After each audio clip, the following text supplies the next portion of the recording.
Hi, nobodies. So, although I feel good, I don't feel like I look good.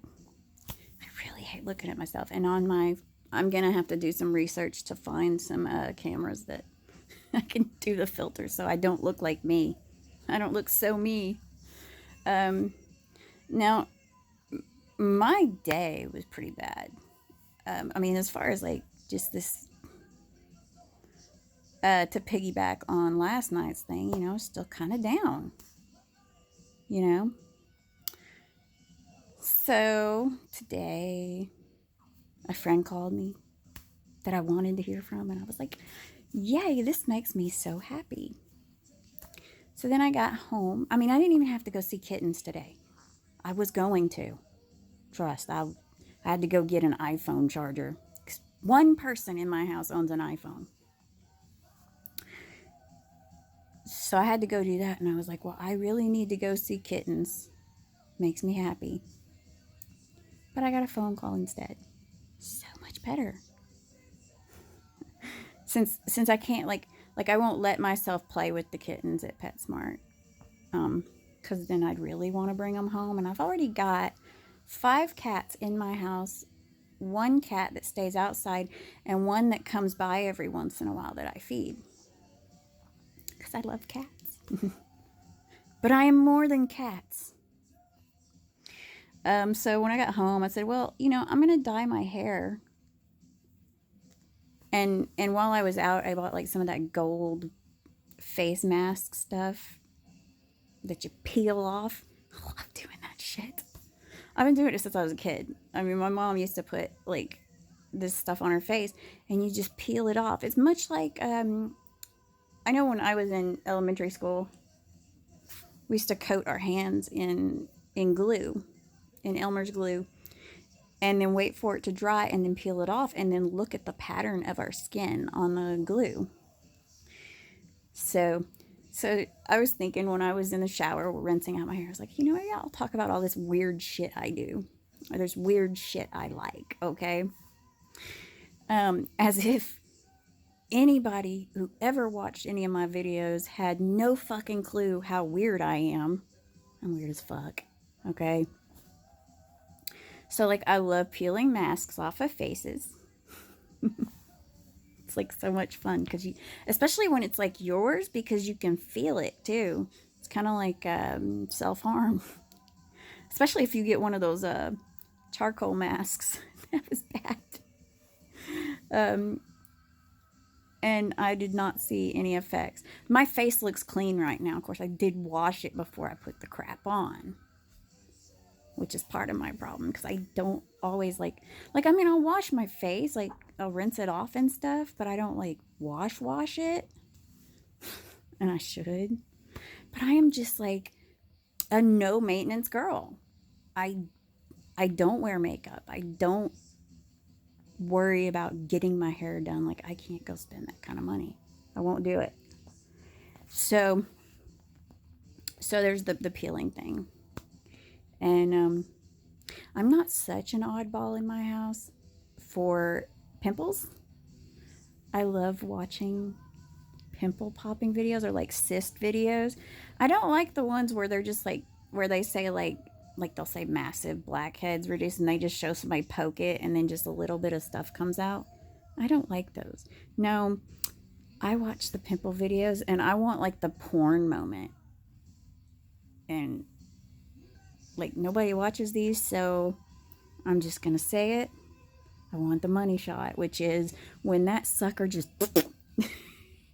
that is like epic. When you see them working on something and all of a sudden something shoots across the room.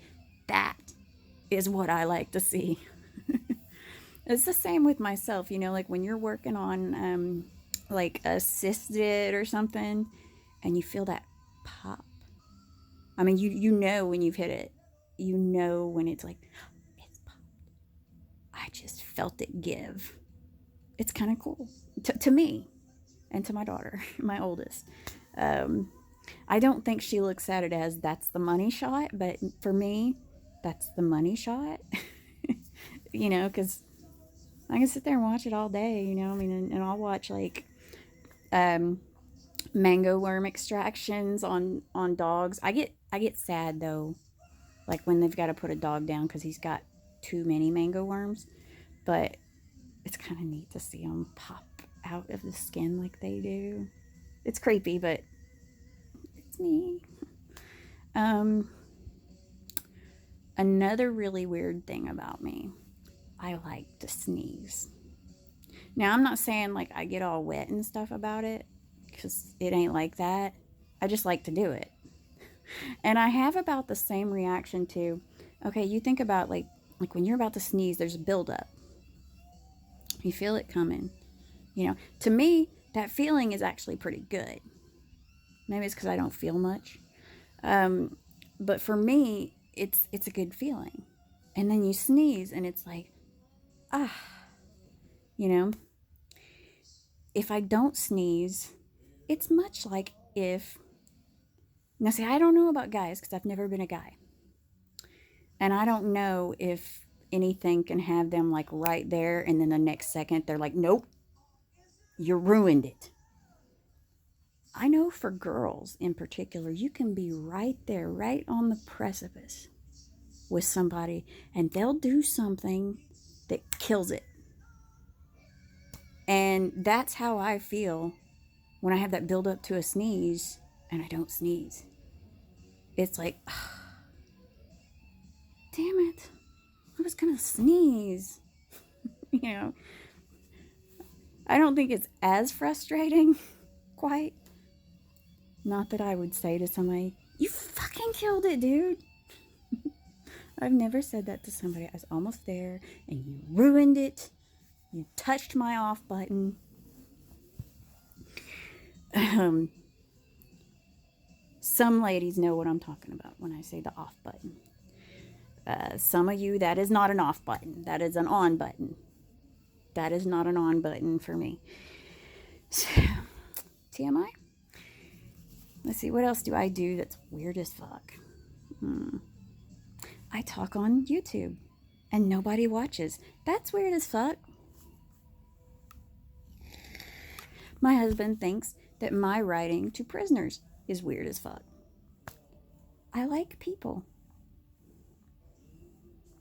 And honestly, in this day and time, when you look around, there's all these people around, but nobody is like hanging out. They figure, oh, I'm looking at Facebook.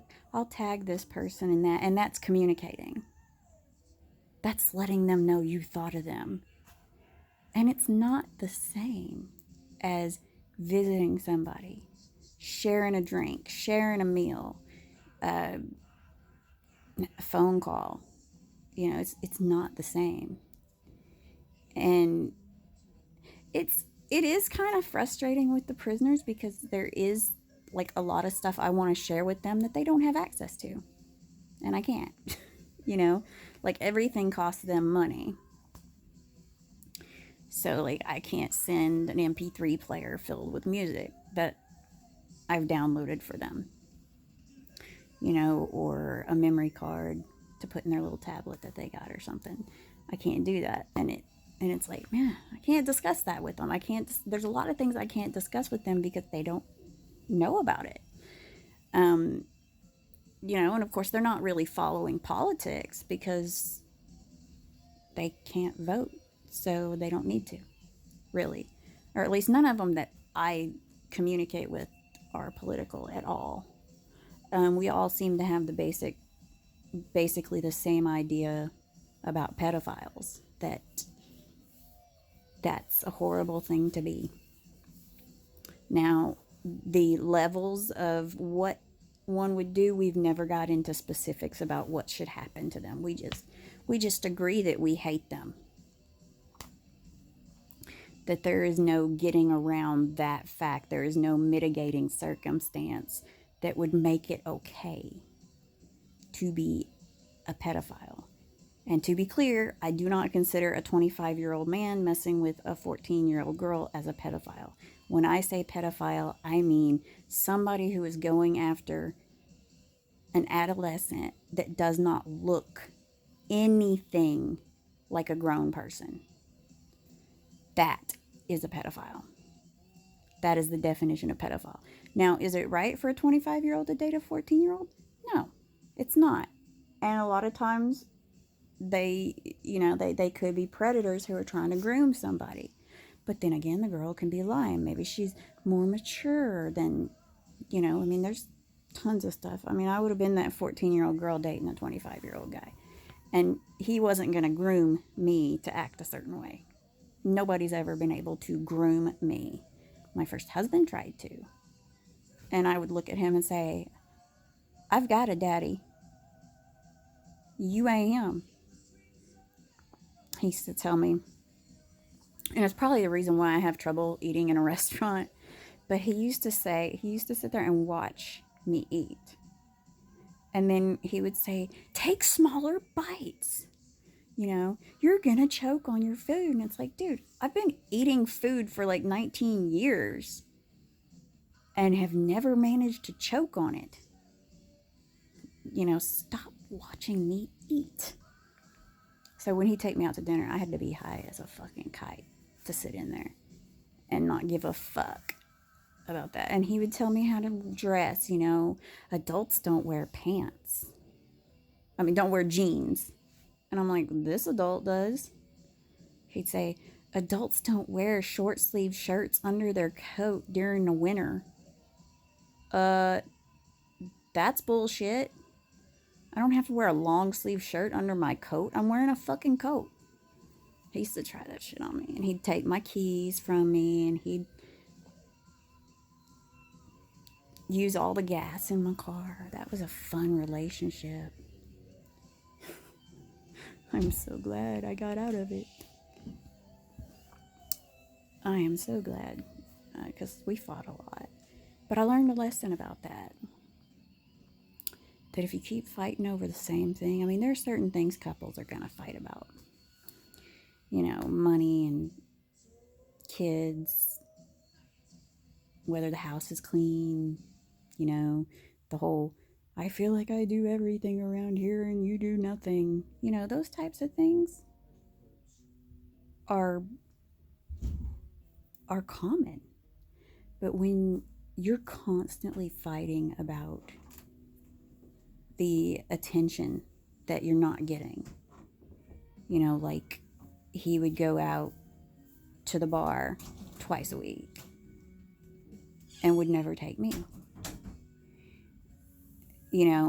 Or he'd be with his buddies. He's always going like here or there.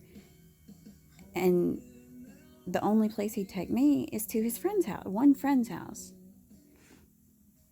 So it was quite common for him to come home and catch me bawling my eyes out, just feeling like crap. Yet he felt blindsided when I left. And I said, if every day you come home and your wife is crying, she's not happy. Now, it could be a chemical imbalance. It could be. But for the most part, if she's complaining about you, she's not happy. That's the kind of thing, or when you're fighting over dumb shit, or when one of you is doing dumb shit, like fighting, or like, oh, you pissed me off, I'm going to get drunk. And they do it a lot. If it happens every once in a blue moon, it's no big deal. Because, we all get down. But I learned in that relationship that, that fighting that much and crying that much is signs that you should walk away. It's not going to get better. Another thing I learned was that people change for 1 or 2 days. Like when you tell them what's wrong, they'll be good for a little while. And then they go back to doing the same shit. Real change takes time. Real change takes something major happening. It's not something that you can just say one morning, okay, I'm not going to do that anymore. And then you don't do it anymore. You're going to slip up. So I dated him for like a year. And then I left him and then went back to him after like 2 days when the dude I was crushing on didn't want me.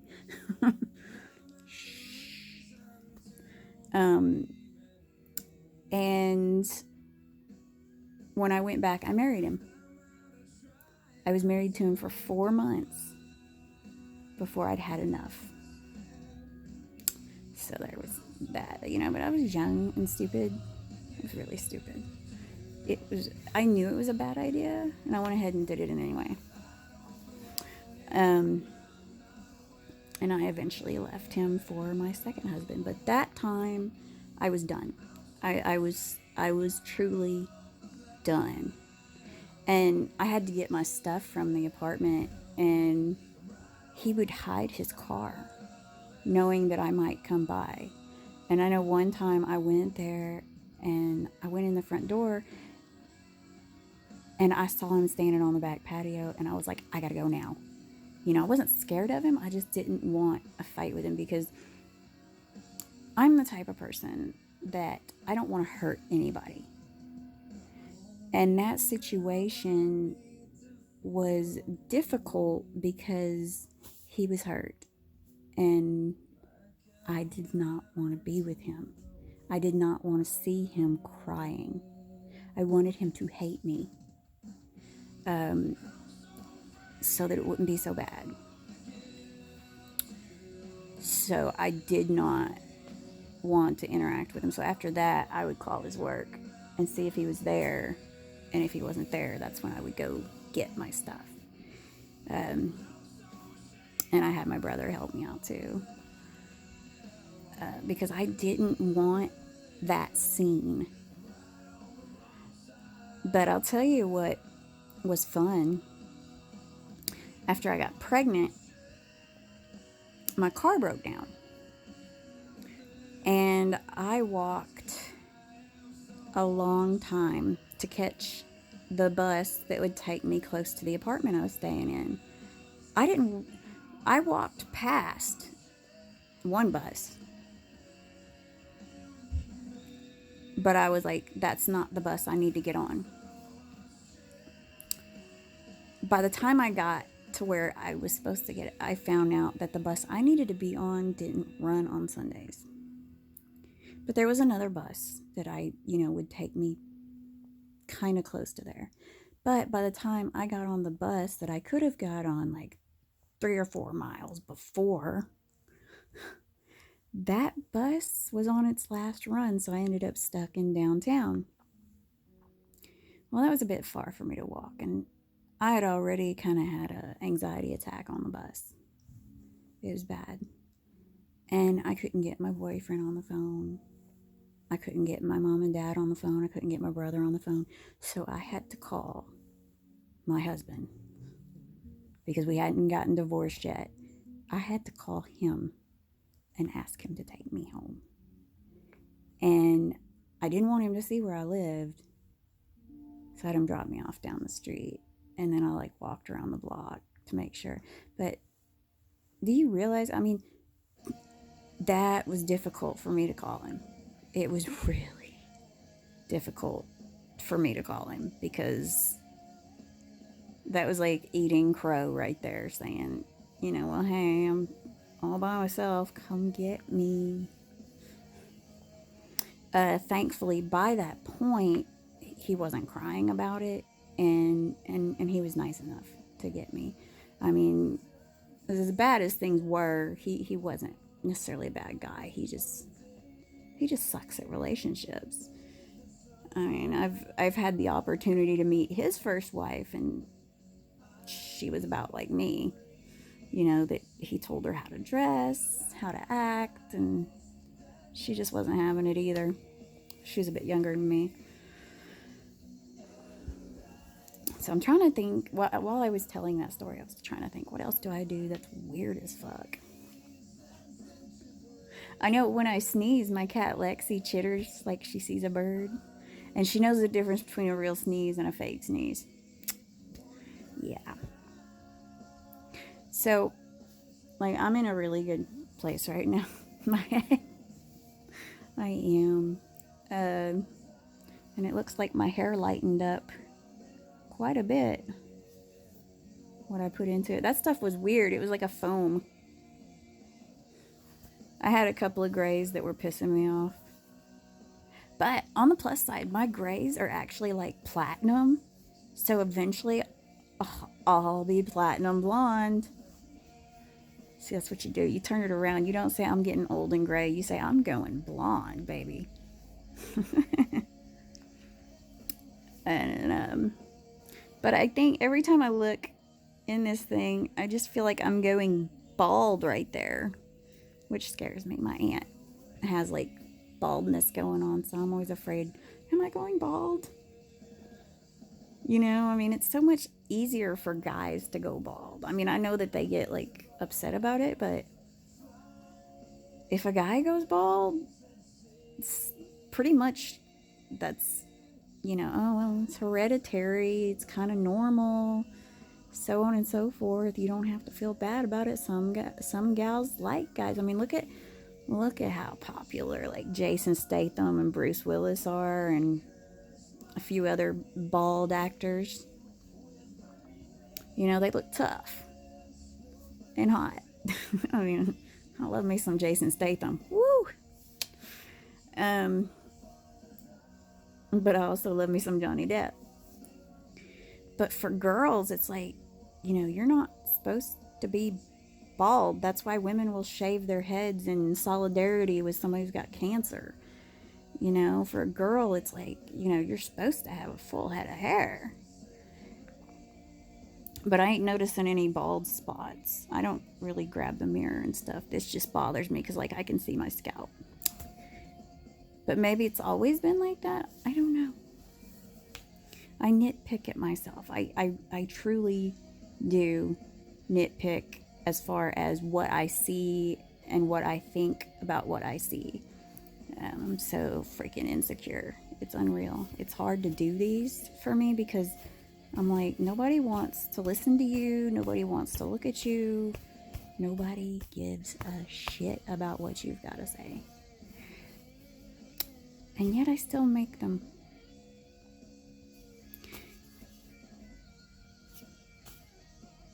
I don't know why. But I am going to have a good night. I'm going to work on a few projects. I'm going to see how my hair turns out. I mean, already I'm seeing it's lighter. And it feels good. I love that fresh after dyeing your hair feel. I wish I had the nerve to go like blue or purple. I wish I did, but I don't. I gotta put on this facade. Anyway, have a nice night. I'll see you tomorrow.